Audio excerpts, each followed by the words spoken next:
Large crowds across the United States took to the streets on Saturday, local time, as part of the No Kings protests, voicing opposition to policies of President Donald Trump, rising living costs, and the ongoing conflict with Iran, according to CNN. Demonstrations were reported nationwide, spanning major metropolitan areas as well as smaller towns. From coast to coast, participants marched, chanted slogans, and carried placards highlighting a range of concerns, including immigration enforcement and economic pressures. Protesters also engaged in cultural expressions such as singing and dancing, underscoring the scale and diversity of the movement across both Republican and Democratic-leaning regions. In New York City, demonstrators marched from Midtown Manhattan, holding signs critical of the administration's immigration policies and its stance on Iran.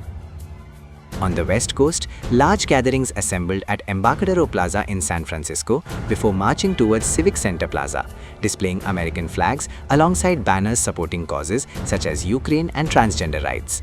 A major rally was also held in St. Paul, where rock legend Bruce Springsteen performed and described Minnesota as an inspiration to the entire country.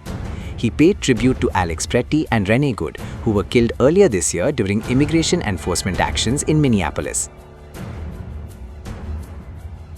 Tim Walz criticized federal immigration measures during his address, accusing the administration of deploying aggressive tactics while praising residents for defending their communities.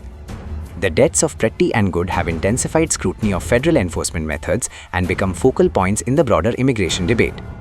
According to CNN, the demonstrations mark the third wave of No Kings protests following two large-scale mobilizations last year that drew millions. The latest protests also come amid economic concerns, including rising fuel prices and a slowing economy linked to the West Asia conflict. In West Palm Beach, about 50 Trump supporters reportedly engaged in verbal confrontations with demonstrators, reflecting heightened tensions. However, the protests largely remained peaceful, with widespread participation signaling sustained public dissent over government policies and economic challenges.